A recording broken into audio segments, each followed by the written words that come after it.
Teo against Shakur playing out? Because you want me to tell you the truth, like, this fight could have been the winner's bracket fight. In other words, they're jumping to it, but at the end of the era, it may have been Teo and Shakur, especially if you would never fight Shakur, right? How do you see this fight playing out? I see it playing out, let's say, I see it starting off slow. Okay. And then I see as Shakur wins the first round, as Shakur wins the second round, slowly, I think Teo is going to eventually start picking it up and start imposing his will. Right. And then, it's just going to go from there.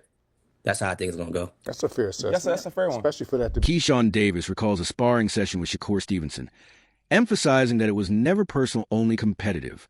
He explains that once he stepped into the ring, he struggled to land clean shots, while Stevenson's counters connected with ease. Despite the challenge, Davis continued pressing forward, knowing that easing up could cost him. The intense exchange taught him respect for Stevenson's skill and reinforced the importance of persistence and focus. Iron they come.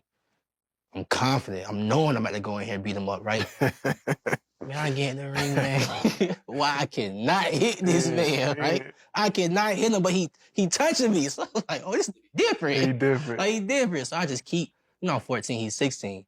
I just keep going, I just keep going. So some getting through, some not. Some getting through, some getting not. And I felt as if I was to step off the gas pedal, he was going to get me.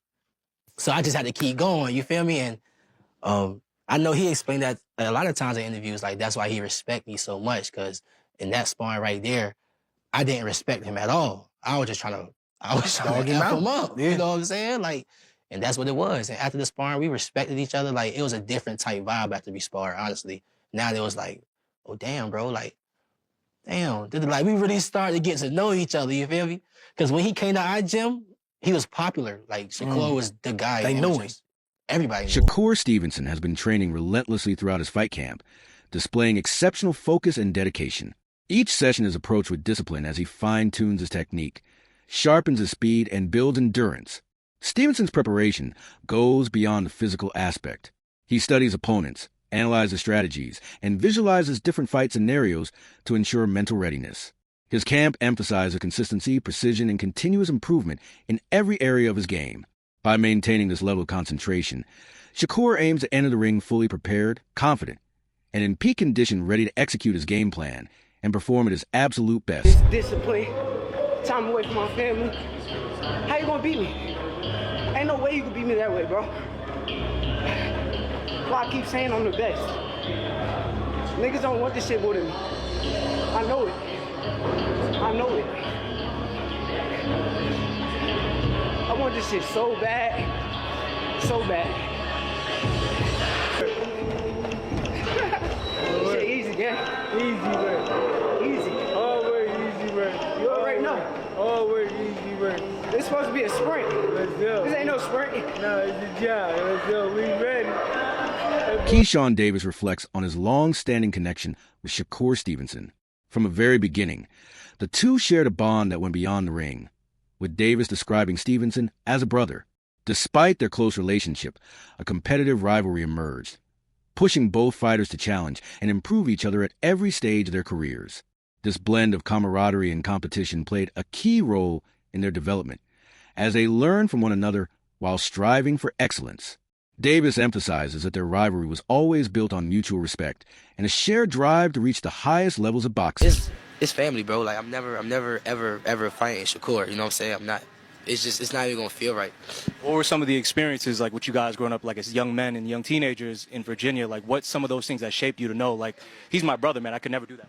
Yeah, the moment when I was like, all right, yeah, Shakur, I genuinely actually got real love for you was when I was going through my deep depression times.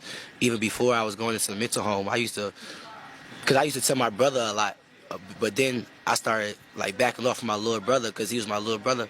I started talking to Shakur a lot about, like, how I was feeling and how I was thinking and what I was doing to myself. And Shakur was just giving me advice that I really, like, take in and, like, damn, okay, I got you and stuff like that. And then I end up going to the mental home and, you know, like, he calling me in there, checking up on me and stuff like that. I get out of the mental home, he pulling up on me, making sure I'm straight, making sure I get back in the gym, making sure I continue to do what I love. So he was there. During an appearance on the Ariel Helwani show, Shakur Stevenson spoke candidly about his upcoming fight with Teofimo Lopez. Known for his precision and ring intelligence, Stevenson addressed critics who questioned his readiness or ability to challenge Lopez. He expressed unwavering confidence in his skills, stating that Lopez has never faced an opponent of his caliber. Stevenson suggested that his combination of speed, strategy, and adaptability would test Lopez in ways no previous opponent has. He stressed that his focus remains on preparation rather than hype, reflecting a mindset centered on execution and the pursuit of greatness. Stevenson also highlighted the importance of staying true to his style. He made it clear that he has no intention of adjusting to expectations or engaging in unnecessary brawls. Instead, he plans to fight methodically, controlling distance, timing, and pace to exploit any openings Lopez presents. By maintaining composure and applying his boxing intelligence, Stevenson aims to dictate the flow of the fight from the opening bell. This approach underscores his maturity and explains why he is regarded as one of boxing's most cerebral young talents. Cool. I mean, that's their opinion. Like, you know, they could say that. But I know he never fought nobody on my level. Like, I'm 1,000,000% sure that T.O. has never seen nobody as good as me in his life. He's talking about, like, once he gets through you, then he wants Crawford, names like that. How do you think he would do against someone like Terrence at this point? I think he gets knocked out. Can't even hang with him. Yeah, he's too little. Bud is too big for him. Right. As far as skills, though, do you think he's on par with the likes of Terrence? I'm not gonna say he's on a Terrence Crawford level of skills, but he's very skillful. He got a lot of things with him that puts him at a high level. One thing that was interesting to me was it seemed like you were going to move on from Matchroom, but now Eddie Hearn is involved in this, and this is a Matchroom event, it seems like. I know it's a ring card too, but he's promoting it here in the United States. So what is the state of your relationship with Eddie and Matchroom at this point? Eddie's my guy. I'm actually not signed to Matchroom, but he's my guy. I'm a big fan of Eddie Hearn, and nothing but respect to him, but I'm glad he's the promoter that's on this card. I'm glad to share the spotlight with his promotional company. So if he's your guy, how come you're not signed to Matchroom? I mean, it's just business. If it makes sense, then I will. You know, if it come down to it and that's what makes sense, then we'll do it. But right now, I don't think it makes sense. Okay, so are you just more of like your own man at this point? Your own entity? Yeah, I am. Okay. Do you negotiate with the ring people, with Turkey? You just do that yourself? No, me and my manager, Jay Prince. Bozy Ennis, a respected boxing analyst and trainer, offered his assessment of the Stevenson-Lopez matchup, issuing a strong warning to Teofimo Lopez. He stressed that underestimating Shakur Stevenson would be a serious mistake. Ennis explained that Stevenson's speed is not just physical quickness, but a strategic weapon that allows him to control exchanges, evade attacks, and create openings for precise counters.